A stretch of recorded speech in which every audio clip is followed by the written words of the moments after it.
Bom dia a todos e a todas.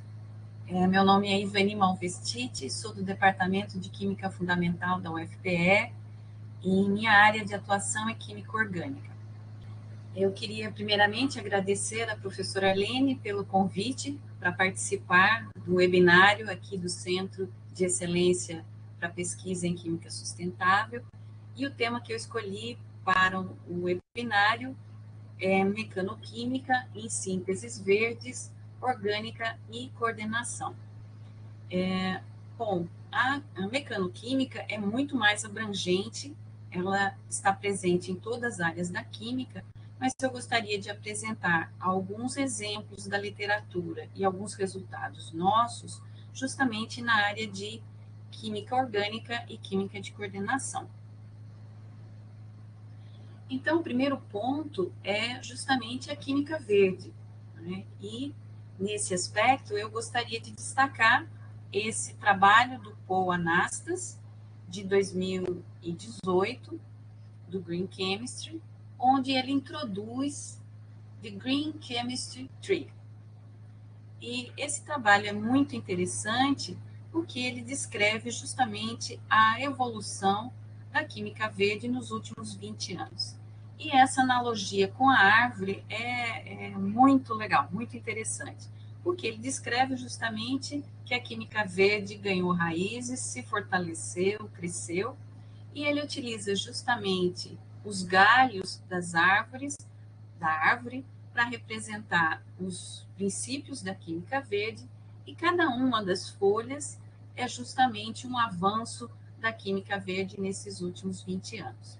Bom, no slide vocês não vão conseguir visualizar, né, o que está dito em cada uma das folhas, mas eu destaquei apenas um dos galhos, que é esse que está apresentado aqui, que é justamente a eficiência energética.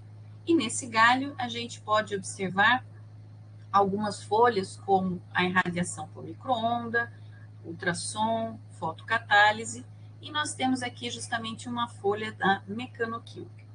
Então, isso mostra que a mecanoquímica está inserida na química verde, e um dos princípios é justamente a eficiência energética. Em relação à eficiência energética, as reações mecanoquímicas são realizadas sem aquecimento externo. Então, isso é um ponto positivo em relação à eficiência energética. Em relação à temperatura que as reações atingem no jarro reacional, isso depende muito de qual é o processo, qual é a reação que está sendo realizada, mas também depende do material, do jarro, das esferas que são utilizadas na reação, assim como alguns parâmetros de moagem, principalmente o tempo e a frequência. Dados da literatura indicam que, para uma reação onde a moagem é prolongada, a temperatura da reação atinge de 40 a 80 graus. Isso, portanto, são temperaturas moderadas. Um outro aspecto interessante quando a gente fala de eficiência energética é justamente como é que a gente consegue comparar a eficiência de um método em relação ao outro. Bom, isso é muito difícil, né? É muito complicado, mesmo considerando reações semelhantes. Mas dados da literatura indicam que o consumo de energia por mol de reação mecanoquímica é, de forma geral, um pouco menor do que outros métodos disponíveis. Outro ponto que eu gostaria de mencionar é o consumo de energia que a gente tem na indústria química. Nós temos que boa parte da energia é justamente para processos de separação, particularmente destilação, que consome uma quantidade de energia grande. Nós temos que a mecanoquímica ela é associada a processos livre de solvente. E isso vai ter um impacto, né, no primeiro princípio da química verde, que é a prevenção. Mas nós podemos visualizar que isso também vai ter um impacto na eficiência energética. Então, nós temos que a mecanoquímica está inserida em vários dos princípios da química verde. E com essa perspectiva, eu gostaria de destacar justamente esse artigo do Chem de 2021, que ele justamente procura correlacionar exemplos, processos mecanoquímicos com os princípios da química verde. Mas antes de passar para alguns exemplos, eu gostaria de destacar um pouquinho a técnica em si da mecanoquímica. Tá? Eu vou apresentar informações rápidas, porque no ano passado o professor Silvio Cunha apresentou um seminário no Chem justamente sobre mecanoquímica, e nesse webinário ele fez um histórico da mecanoquímica, também apresentou os equipamentos que são utilizados e destacou também os parâmetros que são otimizados nos processos mecanoquímicos. Por isso eu vou falar rapidamente sobre isso.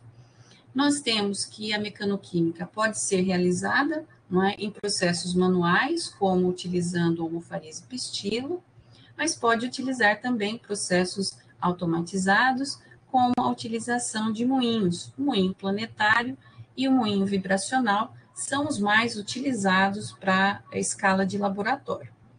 E eu gostaria de mencionar aqui um novo equipamento, que é o equipamento de RAM, que está sendo agora aplicado para algumas reações mecanoquímicas.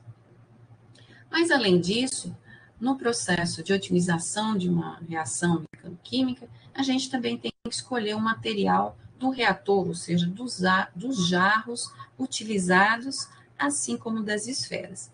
E isso está disponível, não é, vários materiais de diferentes durezas, sendo mais comum, mais utilizado, o jarro de aço e esferas de aço. Coloquei aqui também um acessório que é utilizado no moinho vibracional. Esse acessório permite a utilização de jarros como Eppendorfs, e isso permite que você consiga realizar um número de reações simultaneamente maior. Nesse caso, é possível realizar até 10 reações. Mas eu volto depois para mostrar um exemplo onde a gente utilizou o jarro de Eppendorf para reações mecanoquímicas. Então, um aspecto importante quando nós vamos otimizar as reações mecanoquímicas é escolher o jarro e as esferas, o número de esferas, não é? A frequência de moagem, o tempo de moagem, não é? A presença ou não de lag, que é a moagem assistida por líquido. Mas um ponto que eu gostaria de destacar é que a mecanoquímica ela tem uma característica de ser rápida. E, além disso, o procedimento em si é simples. A gente não tem aquela preocupação de tratar um solvente, de você ter que trabalhar em atmosfera inerte. Então, em termos de procedimento, ela é bem simples. Tá? Então, eu gostaria agora de mostrar alguns exemplos de mecanoquímica relacionando com os princípios da química verde. Eu escolhi apenas 3, eu acho. Então, o primeiro deles é justamente a economia atômica, que é muito importante na química verde. E, nesse caso, eu selecionei um exemplo de química de coordenação. Tá?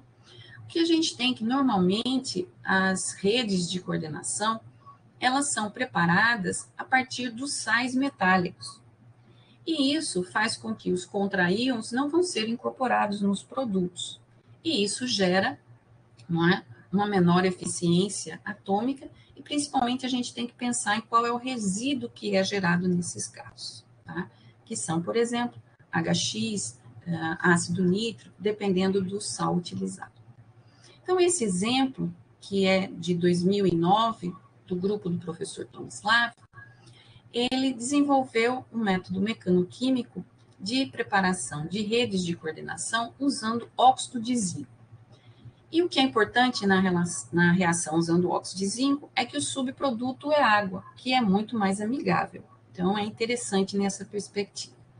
Mas nós temos que destacar também por que o óxido de zinco não é utilizado em métodos clássicos em solução. Isso é porque esse reagente é pouco solúvel. Então, uma outra característica interessante da mecanoquímica é a possibilidade de você expandir o escopo de substratos, utilizando, portanto, substratos que são pouco solúveis. Então, a reatividade não depende da solubilidade, como a gente vê em reações em solução. E nesse caso é interessante porque ele utilizou a moagem assistida por líquido e observou que, alterando o líquido utilizado na moagem assistida, você tinha justamente diferentes polímeros de coordenação, 3D, 2D e 1D. E o outro ponto que eu gostaria de destacar é que essa reação é muito rápida, por volta de 20 a 30 minutos. O segundo exemplo que eu gostaria de mencionar é justamente sínteses menos perigosas. Então, nesse caso, é uma reação de acoplamento A3, onde nós temos um aldeído, uma amina, e para essa reação é necessário um alquino. Nesse caso, seria o acetileno. E o acetileno foi substituído pelo carbeto de cálcio. Essa reação é catalisada por cobre, e eu gostaria de mencionar que essas 3 esferinhas aqui é justamente para a gente descrever que esse processo é um processo mecanoquímico. Essa reação, portanto, está utilizando um novo reagente que não tem sido explorado numa reação em solução, novamente por ser um problema de solubilidade. Então, essa reação tem ativação do carbeto de cálcio através da mecanoquímica. Nessa reação foram testados diferentes sais de cobre, tá certo? E foi observado em bons rendimentos o produto desejado e também um pouco do produto 4A. E a formação do 4A foi associada com a presença de umidade, que protona, portanto, o intermediário gerado da primeira reação A3. Portanto, os autores desenvolveram uma estratégia muito interessante para melhorar essa reação.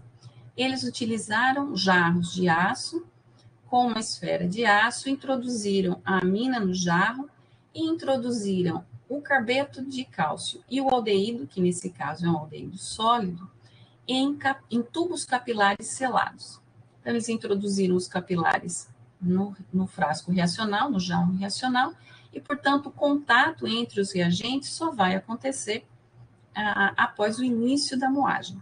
Então, isso foi uma estratégia bastante criativa para minimizar, principalmente, a reação do aldeído com a amina antes de iniciar a moagem, assim como a umidade, contato do carbeto com a umidade. Um outro exemplo, também nessa linha de reações menos perigosas, é justamente a preparação de complexos ou sais metálicos. Eu escolhi aqui o exemplo com o paládio, mas essa reação também foi desenvolvida para sais de ouro. Então, na verdade, a reação parte do metal zero, né, sólido, e, em geral, em solução, essas reações requerem condições drásticas, como, por exemplo, o uso de água régia, e, nesse caso, foi possível obter os sais e os complexos utilizando agentes oxidantes mais fracos, e o caso foi utilizado aqui o oxônio, na presença de haletos metálicos, via mecanoquímica, gerou o sal de paládio, que em seguida, com a adição do ligante, você tem a formação do complexo. E foi possível obter também em uma única etapa o complexo. Nós temos aqui ao lado uma figura que mostra justamente esse processo de oxidação. Nós temos aqui que foi utilizado um jarro transparente de PMMA.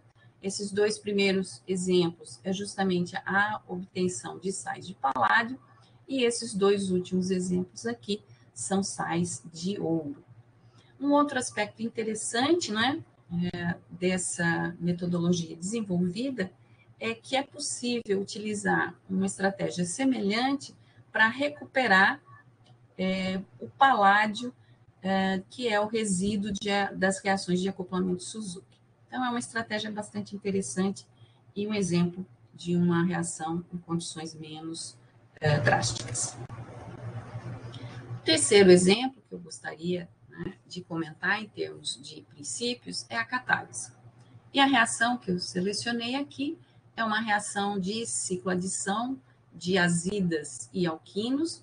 Essa reação é catalisada por cobre e em condições clássicas de mecanoquímica, ela já tinha sido desenvolvida pelo grupo do Stoller. No entanto, o grupo do James Mack, ele desenvolveu uma estratégia inovadora. Em que sentido? Ele utilizou o próprio material do jarro e das esferas de moagem como superfície de catálise.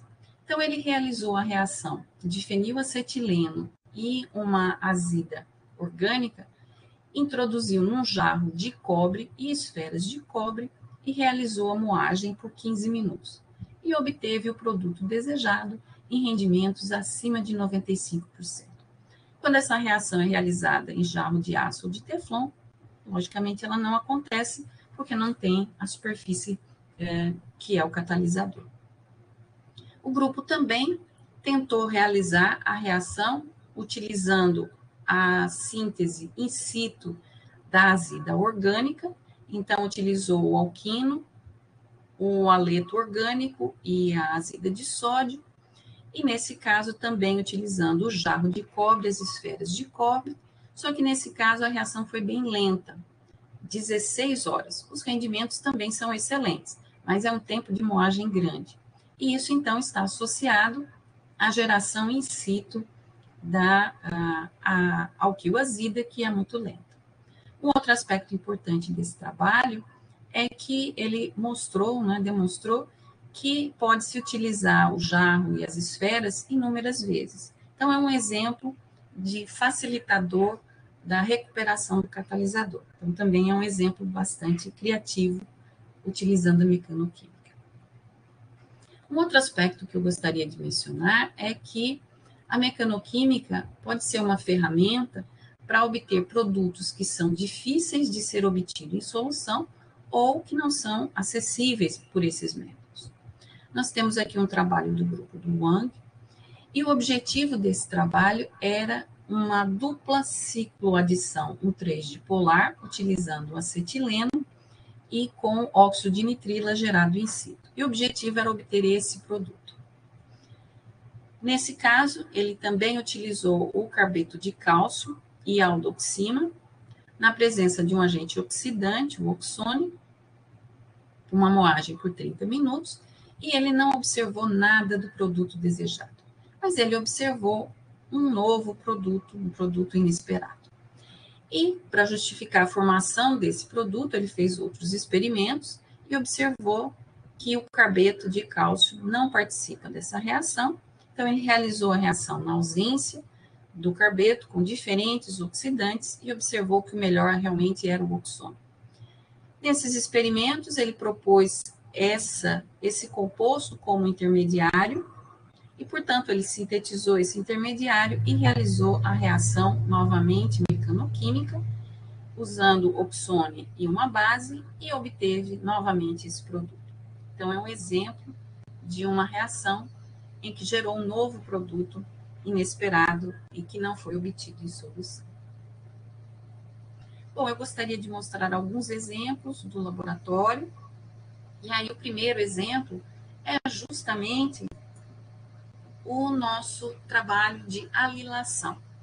Na época, a gente estava trabalhando com alilação utilizando compostos de boro, no caso, alil trifluoroboratos, e nós achamos que seria interessante testar a reação em condições mecanoquímicas, sem solvente, né? Mas nós não dispunhamos, na época, de equipamento para mecanoquímica, mas no departamento, no laboratório do professor Petros, tinha um moinho da Biospec, que em geral é utilizado para ruptura de célula. E a gente pode observar aqui que o jarro, né, o reator de reação, é esse Eppendorf, e essas reações, né, esses processos são realizados utilizando o Eppendorf e esferas de vidro. Tá?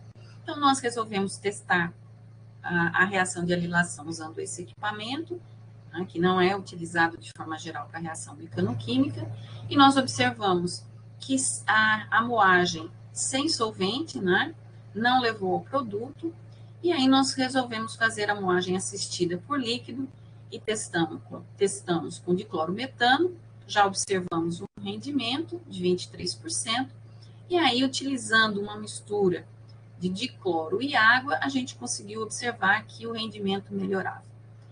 E a gente obteve um ótimo rendimento usando uma mistura de água e de cloro 1 para 1, com 90% de rendimento. A quantidade de água utilizada é apenas 100 microlitros. E nós optamos, então, por tentar apenas água, né, que seria um auxiliar, né, mais interessante. E observamos um melhor rendimento ainda, 97%. Nós também ampliamos para outros aldeídos aromáticos e a reação funciona eficientemente. A gente acredita que essa reação aconteça através de uma hidrólise total ou uma hidrólise parcial do alil-trifluoroborato na presença de água. E esse intermediário é mais reativo e, portanto, facilita essa reação. Então, a reação mecanoquímica se mostrou interessante nessas condições. E foi apenas 20 minutos de moagem. Nós testamos em seguida a reação com cetonas, mas nesse momento a gente já tinha adquirido um equipamento que é um MM200, e aí nós resolvemos testar, né, essa reação com cetonas e avaliar os dois equipamentos. Nós testamos, portanto, como a gente tinha visto que a reação funcionava bem com os jarros de Teflon, a gente resolveu utilizar justamente este acessório que permite utilizar para cada braço do moinho 5 reações, e nesse caso a gente poderia utilizar tanto as esferas de vidro como as esferas de aço que a gente tinha adquirido. Tá? E a gente também testou utilizando os reatores clássicos, que é, nesse caso, o de aço inox com esferas de aço, um jarro de 5 ml. Tá? Nós podemos observar aqui que usando este novo moinho que trabalha a uma frequência menor, o moinho da Biospec trabalha a 70 Hz e esse o MM200, o máximo é 25 Hz. E nós podemos observar que para cetonas a reação não é muito eficiente, né? Mesmo utilizando a moagem assistida por líquido, nós obtivemos apenas 9%, já usando o jarro de aço, onde você tem uma energia, né, uma transferência de energia maior, a gente conseguiu obter um rendimento um pouco melhor, mas como a gente já tinha uma experiência no laboratório, que essas reações com alil-trifluoroboratos eram catalisadas por compostos de coordenação com íon lantanídrio, nós testamos 2 compostos e o que apresentou melhor resultado foi o composto de európio, né, o composto de coordenação de európio com ácido mandélico, e a gente observou uma melhora de rendimento, e quando a gente utilizou também a assistência, né, a moagem assistida por água, a gente obteve um bom rendimento, tanto no Eppendorf quanto no jarro de aço. E nós observamos que com a adição do alil-trifluoroborato em porções, foi possível melhorar esse rendimento e a gente conseguiu atingir até quantidades praticamente quantitativas do produto. Então, isso indica que provavelmente durante o processo de moagem a gente pode ter uma certa decomposição do intermediário reativo de boro. Nós expandimos para outras cetonas aromáticas e alifáticas e pudemos observar bons rendimentos. Tá? Nesse caso, com um grupo doador de elétrons, a reatividade da cetona é um pouco menor. O segundo exemplo que a gente trabalhou no laboratório foi justamente a reação de Reformatsky, que era uma reação que a gente já tinha trabalhado anteriormente, pensando em condições verdes, e desenvolvemos a reação em meio aquoso.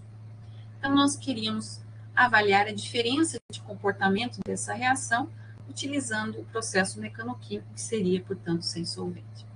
sistema que a gente escolheu foi o bromo éster terciário e o 4-metoxibenzaldeído.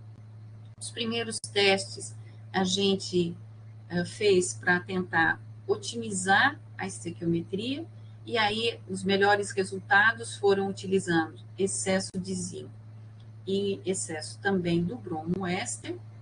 E a partir desses testes iniciais, nós resolvemos avaliar os parâmetros, né, mecanoquímicos, que seriam o tipo de jarro e o número de esferas. A gente utilizou os jarros de Eppendorf, porque isso seria interessante, porque a gente pode fazer mais reações simultaneamente, e testamos também o jarro de aço e o jarro de Teflon. Quando nós iniciamos com o jarro de Eppendorf, nós obtivemos um bom rendimento, 85%, sem nenhum aditivo, e 6% do produto de acoplamento, né, Pinacol. É importante mencionar que esses dois reagentes são líquidos. Então, né, normalmente a gente trabalha com sólidos, e nesse caso o único sólido era o zinco. Então, era uma mistura meio pastosa. Então, a gente achou importante testar o uso de um auxiliar de moagem, que normalmente é um sólido inerte, que o objetivo é melhorar as propriedades mecânicas da mistura. E nesse caso, não levou a melhora de rendimento. Nós também testamos a moagem assistida por líquido, adicionando, nesse caso, água, e observamos, na verdade, que a presença de água diminui significativamente o rendimento.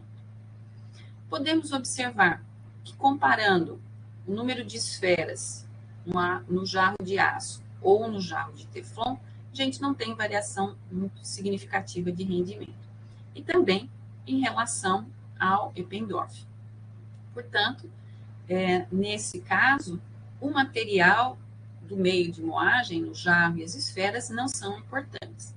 Então, a gente optou por continuar usando o Eppendorf, já que a gente conseguiria trabalhar com maior número de reações simultaneamente.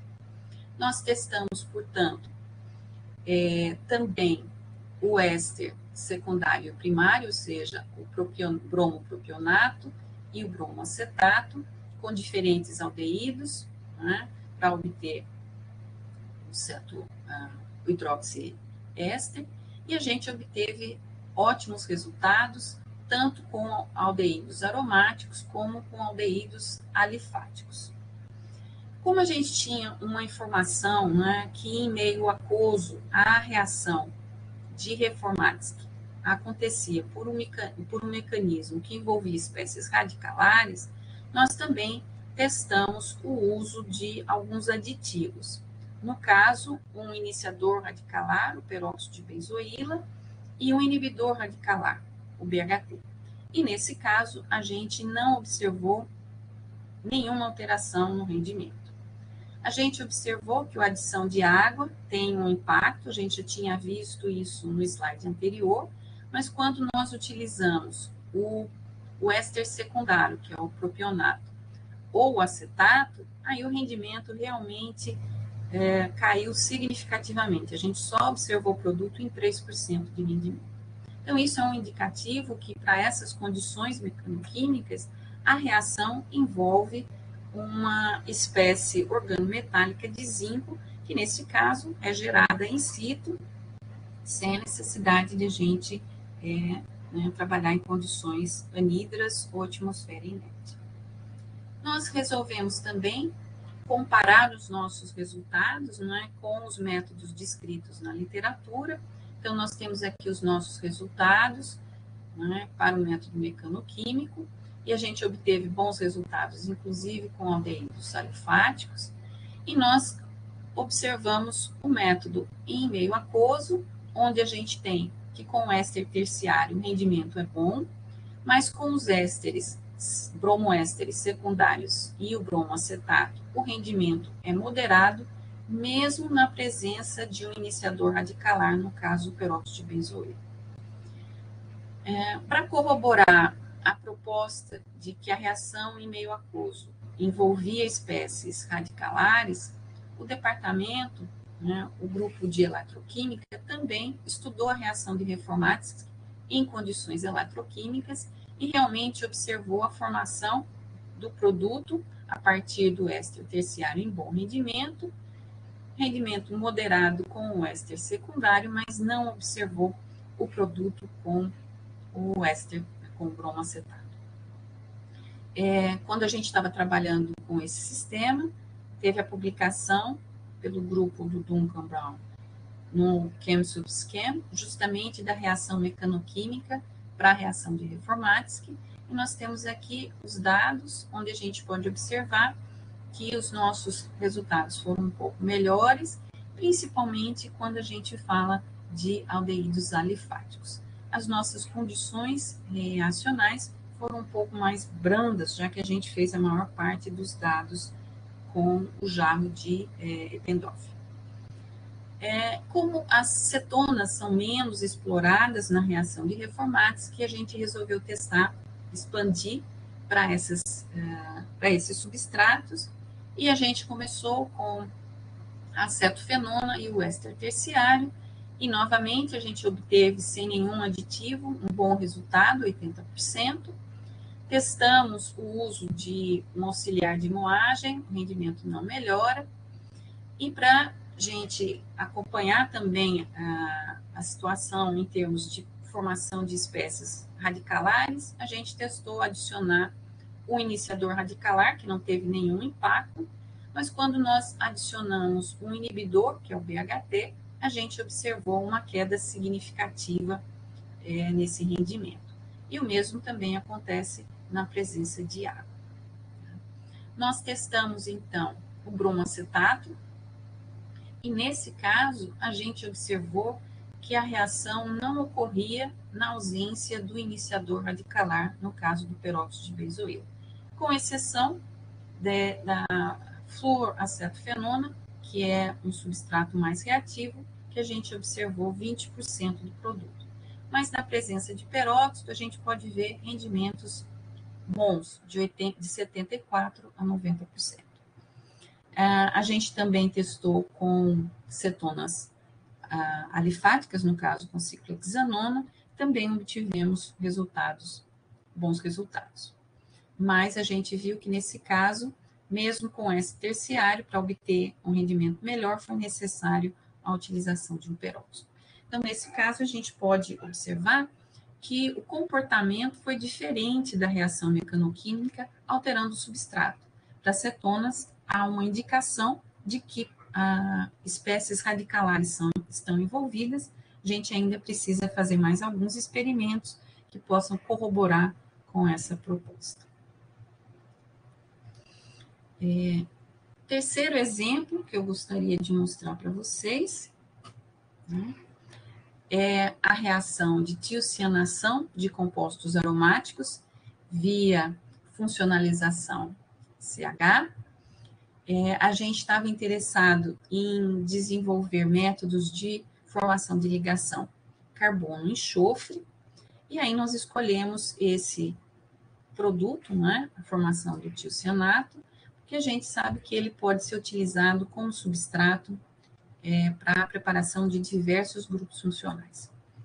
Então, a proposta inicial foi trabalhar com compostos aromáticos com grupos doadores, como anilinas e fenóis e anisóis, e utilizando um tiocianato. Nesse caso, a gente começou com o de amônio, na presença de um oxidante em condições mecanoquímicas. O primeiro sistema a gente testou foi a anilina, e nós observamos que havia o consumo total da anilina, no entanto, o rendimento do produto de tiocianação era baixo, por volta de 50%. Nós testamos outros agentes oxidantes, a gente tinha iniciado com persulfato, nós testamos oxone, iodo, periodato, e os rendimentos continuavam baixos. E nós pudemos observar que nesse processo a reação competitiva era a reação de polimerização da anilina. Então, para a gente otimizar essa reação, nós optamos por escolher uma anilina que era menos propensa à reação de polimerização. Então, nós testamos a 2-nitroanilina. Então, a gente fez alguns testes iniciais em termos de estequiometria, e nesse caso, novamente, nós fizemos um estudo considerando qual seria, além da estequiometria, o melhor jarro para essas reações.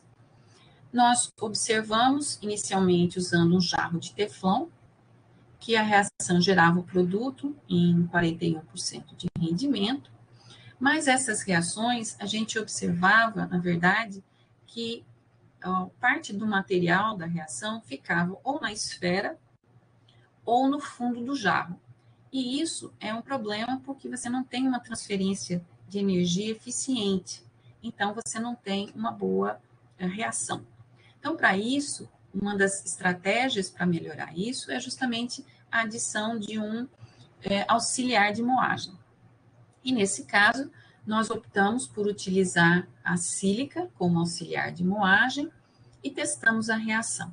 E, novamente, o rendimento foi baixo, 37%. Mas nós podemos observar que a quantidade de sílica utilizada e dos reagentes, nós tínhamos uma ocupação do jarro de aproximadamente 50%. E a ocupação do jarro é um parâmetro mecanoquímico que precisa ser avaliado. Em geral, é importante trabalhar com uma ocupação de até uns 30% do jarro. Isso torna o movimento das esferas no jarro mais eficiente para a transferência de energia. Então, nós testamos diminuindo justamente a ocupação do jarro e observamos um bom rendimento de 69%. Mas observamos que, aumentando um pouquinho a estequiometria do tiocianato de amônio, a gente conseguiu obter um excelente rendimento, de 92%. Nesse caso, a gente pode observar que o material do jarro tem um impacto nessa reação. Nós utilizamos o teflon, e nesse caso, um sistema mais macio, portanto, o impacto é menor, e a gente observa, portanto, uma diminuição do rendimento. Ponto importante nessa reação é a homogeneização da amostra. Então, a estratégia que a gente utilizou foi adicionar inicialmente a nitroanilina, adicionamos a sílica, fizemos uma moagem por 2 minutos, aí vocês podem observar aqui na foto que a amostra está homogênea, e agora nós adicionamos o persulfato e o tiocianato e realizamos a moagem por mais 1 hora, e aqui a gente pode observar que a amostra está bem soltinha. E tem outro aspecto interessante nessa estratégia, porque como a gente tem agora a amostra já dissolvida na sílica, não é necessário você fazer o processo de extração. Então, nós podemos adicionar diretamente do frasco reacional para a coluna cromatográfica, evitando, assim, a etapa de extração líquido-líquido. Então, isso também foi interessante nessa abordagem. Nós testamos essa estratégia para diferentes anilinas, 2, 3 e 4 substituídas. Nós observamos que para as anilinas substituídas na posição 4, a tiocianação vai ocorrer na posição 2, e nesse caso a gente tem a obtenção deste heterocíclico, a partir de uma ciclização. Quando a gente tem na posição 3, a gente tem a tiocianação na posição 4, que é a preferencial. Tá? Nós tivemos bons rendimentos com um grande número de exemplos. E neste caso, utilizando a sílica, a gente repetiu novamente a reação com a anilina e a gente obtém um rendimento de 67%. Portanto, a gente tem nessas condições que a polimerização foi reduzida. Para as anilinas, a gente tem que os melhores resultados são obtidos com grupos retiradores de elétrons. A reação também funciona relativamente bem com grupos doadores, mas com grupos retiradores é melhor. Já para os substratos, os fenóis, a reação funciona bem quando R são grupos doadores. Com grupos retiradores, aí os rendimentos caem significativamente. Novamente, quando a gente tem fenóis substituídos na posição 4, nós vamos ter a tiocianação na posição 2, a ciclização e hidrólise, gerando esse tipo de heterociclo. Tá? Nós testamos também outros substratos com resultados de bons a moderados, portanto, a gente tem um escopo reacional grande para diferentes tipos de sistemas. Um aspecto importante que a gente comentou da mecanoquímica em termos dos aspectos verdes é justamente que essas reações são realizadas na ausência de solvente ou assistidas por pequenas quantidades de solvente e que isso vai ter um impacto na quantidade de rejeitos gerados, né? Então, para isso é interessante a gente utilizar um pouco as métricas verdes, como o fator E ou o fator de eficiência de massa da reação, e para isso a gente escolheu o exemplo justamente a anilina, que está descrita em diferentes métodos, e o método convencional, né, em solução, também utiliza o persulfato, portanto, condições semelhantes, e nós realizamos justamente o cálculo dos parâmetros para poder comparar. Nós podemos observar que, em termos de eficiência atômica, os resultados são parecidos, deveria ser, já que é as mesmas reações nos dois métodos, mas nós temos que o nosso método apresenta um rendimento bem menor, 67%, enquanto que a reação em solução apresenta 90%. Mas apesar da gente ter um rendimento menor, quando a gente observa o fator E, nós temos um fator melhor para a nossa reação mecanoquímica do que para o método em solução. Então, isso é realmente um indicativo de que a redução do uso de solvente nas reações, e nesse caso também na extração líquido-líquido, tem um impacto significativo aqui no fator E. O último exemplo que eu gostaria de mostrar para vocês é um exemplo de química de coordenação, que é justamente a preparação de compostos de coordenação com íons lantanídeos. Esse trabalho é realizado em colaboração com o grupo de espectroscopia do Departamento de Química Fundamental, e o grupo tem interesse em estudar as propriedades físicas de estruturas dinucleares, sejam em complexos isolados ou em redes, com o objetivo de estudar justamente o processo de transferência de energia entre os lantanídeos. E nós escolhemos trabalhar com ácido pentafluorobenzoico, justamente porque existem dados na literatura, esse é o trabalho de 2015, onde ele descreve a formação de estruturas monodinucleares e também de redes. No entanto, as redes, nós não temos a estrutura não foi possível de ser determinada por raio-x. Mas nós estávamos interessados justamente nas estruturas dinucleares. Portanto, nós iniciamos o estudo utilizando as condições descritas na literatura. No entanto, nós tivemos muita dificuldade e não conseguimos reproduzir os resultados. E como a gente tinha interesse nesses compostos, nós resolvemos testar diferentes condições reacionais. Foram testados métodos a temperatura ambiente, com aquecimento a 80 graus, e o método clássico hidrotermal a 120, essas reações sempre realizadas em 24 horas, e a reação mecanoquímica, também a temperatura ambiente, usando 20 microlitros de água e meia hora de moagem. Ponto importante é que os compostos gerados são muito solúveis. Portanto, no método a temperatura ambiente e aquecimento, a gente não obtém nenhum sólido. Então, é necessário, depois desse período de reação, a gente deixar a amostra para cristalização. E a cristalização leva em torno de 2 meses. Já o método hidrotermal, ele gera um sólido, mas em pequena quantidade. O rendimento realmente muito baixo, mesmo as várias tentativas realizadas, é sempre um pequeno rendimento. E o sobrenadante também é utilizado para a etapa de cristalização. Foram obtidos cristais, a gente tem aqui o exemplo de amostras obtidas com aquecimento, do európio, do térbio e de uma mistura de európio e gadolínio, Esses cristais foram irradiados com luz UV, a gente pode observar aqui as cores, e nós obtivemos cristais de boa qualidade, que foi possível determinar a estrutura de raio-x justamente do composto misto európio e gadolino. A estrutura obtida foi muito interessante. Aqui a gente tem a unidade assimétrica e nós temos aqui a rede. É uma rede 1D, onde nós temos, né, que existe um ligante que não está coordenado e um cloreto, né? E o importante dessa rede, o interessante dessa rede, é que ela é formada apenas por um ligante, é uma ponte com um único ligante. Isso é pouco comum. Em geral, a formação de redes envolve, em geral, 2 ligantes ponte. E nesse caso, a gente tem só um.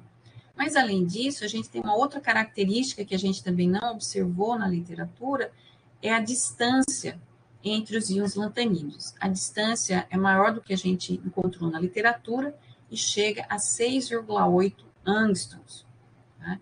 Então, isso é um sistema bastante interessante justamente para estudar a transferência de energia. E os dados preliminares da Viviane mostram que existe uma transferência de energia do íon térbio para o íon európio. Um ponto importante dessas sínteses, né, nós acompanhamos as sínteses por raio-x de pó e nós repetimos as reações várias vezes e nós observamos que o método com aquecimento e a temperatura ambiente não são reprodutivos. A gente observa, em alguns casos, a formação da rede e, em outros casos, a formação justamente do composto dinuclear, inicialmente, que a gente tinha interesse. E a gente variou o volume do solvente, temperatura em que a amostra ficava para cristalização e não conseguimos encontrar qual é o parâmetro que determina se vai formar a rede ou o composto dinuclear. Em relação ao método hidrotermal, ele é consistente, né, é reprodutível, gera sempre a mesma estrutura descrita aqui, que infelizmente não é uma estrutura que gera monocristais, então a gente não conseguiu determinar a estrutura. Mas o interessante é que o método mecanoquímico, esse sim se mostrou reprodutivo e a gente obtém sempre a rede. Tá? Então a gente consegue obter por um método mecanoquímico a rede de interesse agora. A gente normalmente faz o raio-x de pó logo após o processo mecanoquímico, que é o que a gente tem aqui, em azul, e a gente está agora, né, também cristalizando essa amostra, né, mecanoquímica, porque esses compostos são muito solúveis, a gente consegue dissolver, né, o produto gerado e esperar pela cristalização. A gente ainda não conseguiu fazer o raio-x de pó da amostra mecanoquímica após a cristalização, mas nós temos aqui dados de luminescência, onde nós temos aqui os espectros de excitação e de emissão para diferentes amostras. Aqui a gente tem a mecanoquímica logo após o processo e a mecanoquímica após a cristalização, que a gente também obtém bons cristais, e nós podemos observar que o comportamento é similar. Então, a partir dos dados de luminescência, a gente consegue inferir que o composto gerado após a cristalização pelo método, né, a síntese pelo método mecanoquímico após cristalização, é a mesma estrutura. Nós estamos aguardando o resultado do raio-x de pó da amostra cristalizada para confirmar essa informação. Então, esse resultado é bastante interessante e, felizmente, a gente teve que o método mecanoquímico consegue reproduzir a rede. Para finalizar esse seminário, eu gostaria de comentar rapidamente da técnica, uma nova técnica mecanoquímica, que é a mistura por ondas acústicas ressonante. São investigações recentes, né? O que é interessante em relação a esse novo método é que é realizado a reação na ausência de um meio de moagem, ou seja, não é necessário utilizar as esferas de moagem, e ocorre uma agitação por ondas acústicas. Então, nós temos que esse equipamento de RAM, que foi o que eu mostrei lá no slide no início, né, ele gera uma energia mecânica e o sistema mecânico tem que operar em condição ressonante. Tá? Nós temos que esses equipamentos geram uma mistura intensa e a energia desse processamento acontece devido à oscilação a uma dada frequência e um deslocamento, uma certa amplitude. Esse tipo de oscilação e deslocamento é o que é observado também para os misturadores de tintas.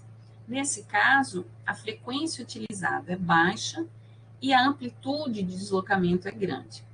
Já o equipamento de RAM, ele utiliza a frequência intermediária, 60 Hz, e amplitudes também intermediárias, mais ou menos meio polegada. Já os equipamentos, né, de tecnologia de ultrassônica, já é o extremo. A gente usa altíssimas frequências e amplitudes muito pequenas.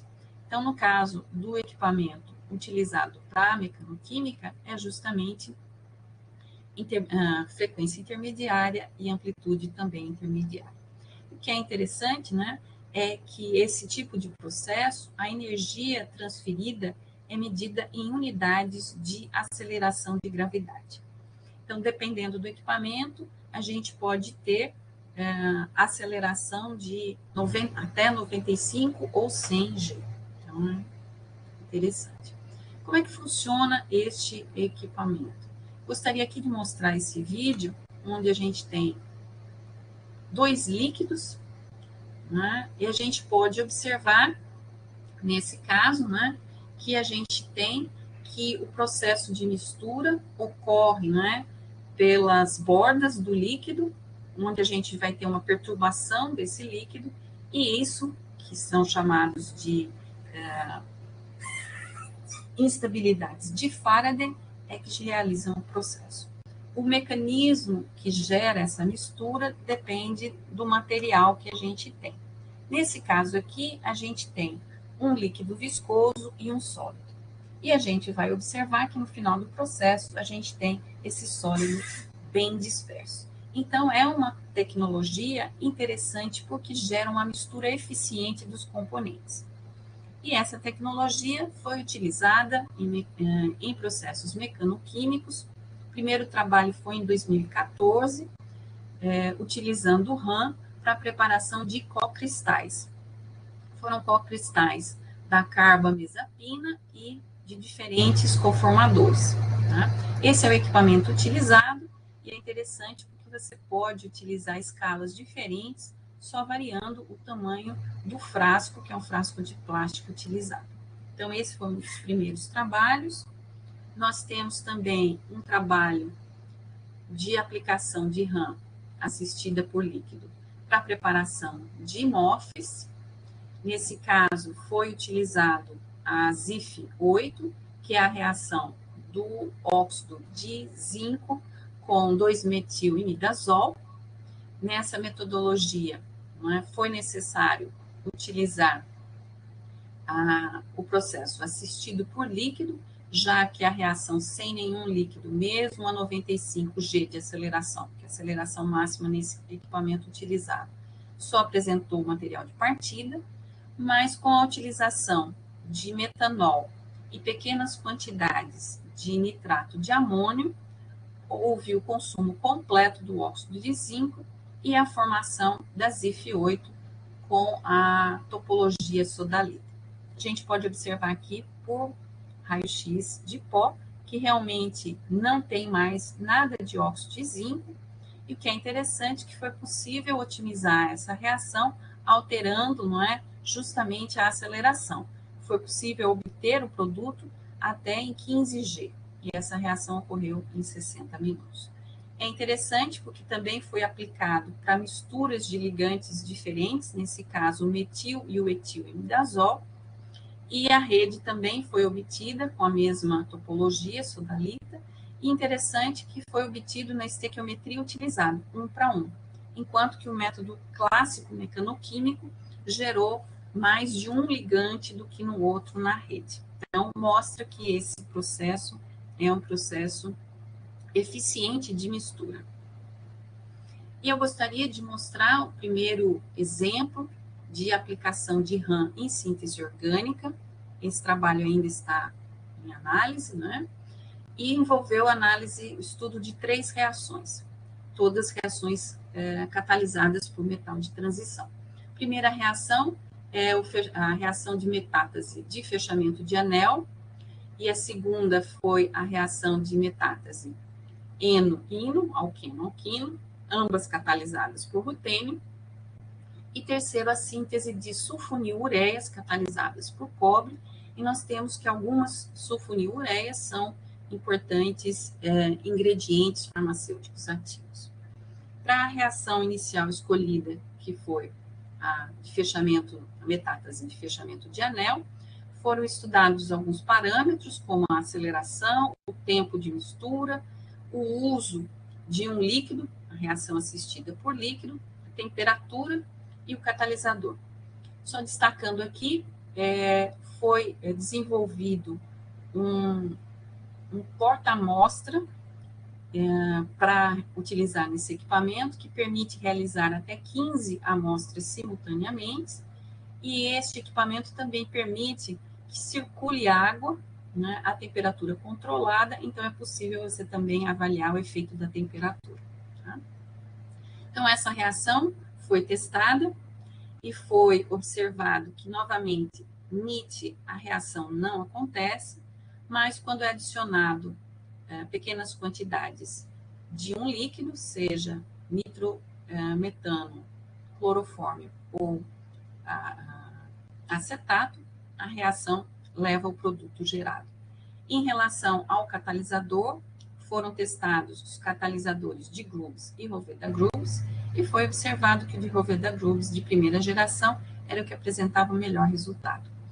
Essa reação está descrita pelo método mecanoquímico clássico e, nesse caso, utilizava o catalisador de segunda geração Roveda Grubbs.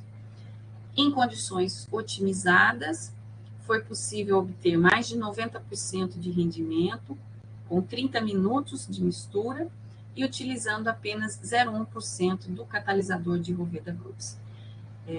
Na verdade, essas condições são mais simples, a reação é mais rápida do que o método mecanoquímico clássico, que para essa reação precisa, além de utilizar um auxiliar, né, líquido, uma moagem assistida por líquido, precisa também utilizar um grande excesso de um auxiliar de moagem, porque ela também tem aquele problema de a amostra ficar retida ou na esfera ou no fundo do jarro.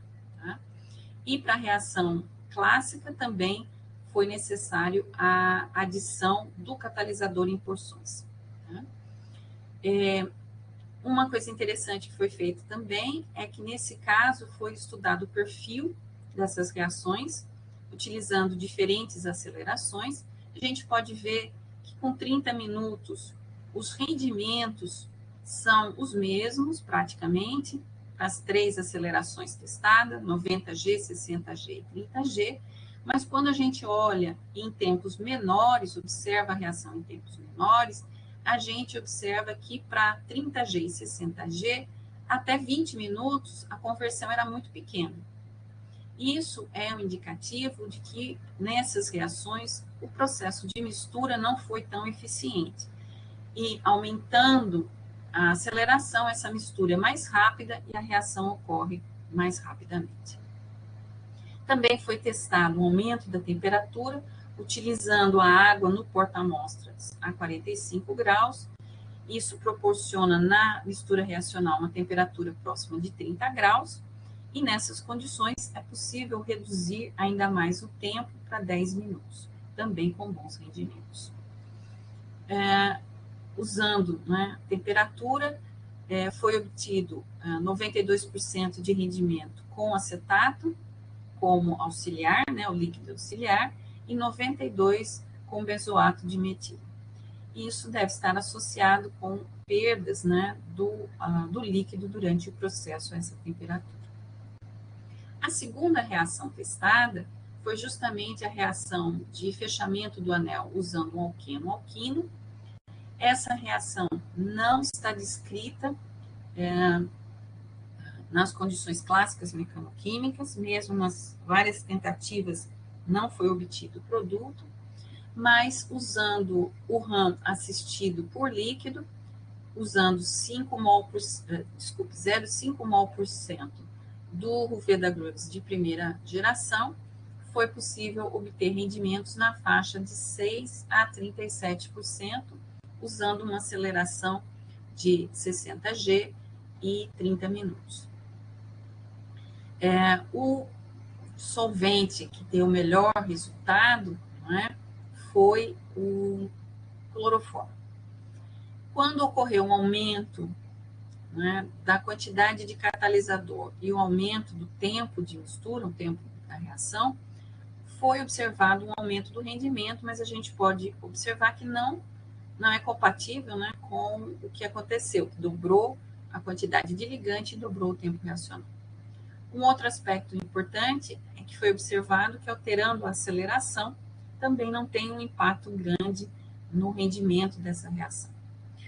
No entanto, quando se tenta trabalhar, né, com condições menores, né, de catalisador, isso pode ter um efeito.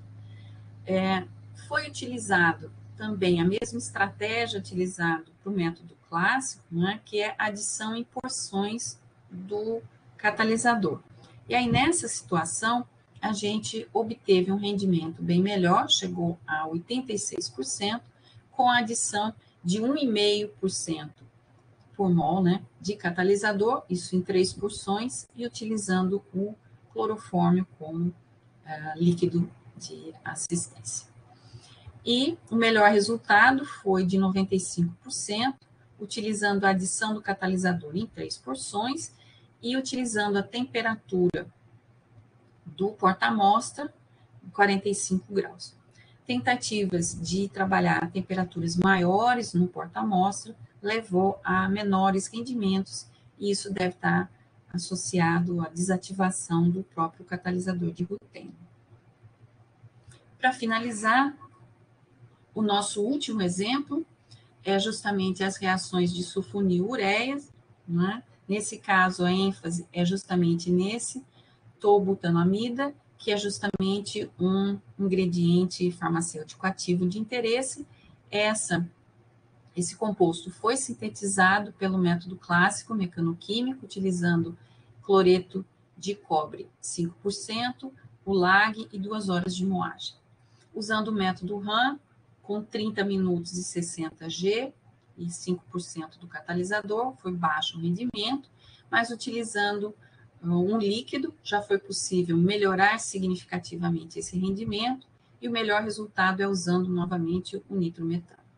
Aumentando o tempo reacional, aumenta o rendimento. Neste caso, também não foi observada o impacto do aumento da aceleração, isso quando se trabalhou a 5% em mol do catalisador, mas quando se trabalha a porcentagens menores do catalisador, aí sim é importante uma aceleração maior, porque é necessário uma boa homogeneização da amostra. Também, com o aumento da temperatura, levou a um aumento do rendimento, tá? E nesse caso, em particular, também foi estudado a quantidade de líquido, que é o ETA, utilizado, que foi sem nenhum líquido, né? Que o rendimento foi baixo, mais ou menos 10%, até 1,5 microlitros por miligrama.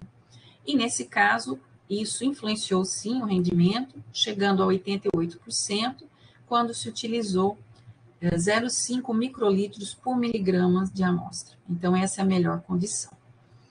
Um outro resultado muito interessante para esse sistema é o escalonamento dessa reação e o scale-up. A reação era realizada gerando mais ou menos 140 miligramas de produto e foi escalonado para mais ou menos 1,4 gramas no mesmo jarro reacional de 2,5 ml, e nesse caso, então, nós temos que ocorrer uma variação da ocupação do jarro, né? E os rendimentos foram ótimos, de 90%. Então, diferentemente do método clássico, aqui a ocupação do jarro não foi um parâmetro importante na otimização. Na verdade, a ocupação maior levou também excelentes rendimentos. Alterando o jarro, né, para um jarro maior, foi possível fazer na escala de até 30 gramas desse composto. Então, isso mostra que essa é uma metodologia simples, de fácil scale-up, né? E, importante também, não necessitou o uso de meio de moagem, de esfera de moagem, que isso é interessante porque, através do desgaste desse material com atrito, você pode ter contaminação com o metal. Então, eu gostaria de fechar esse seminário comentando que a mecanoquímica, portanto, é uma ferramenta importante, tanto para a síntese orgânica como para a química de coordenação. E nós temos aí muito ainda que explorar na mecanoquímica.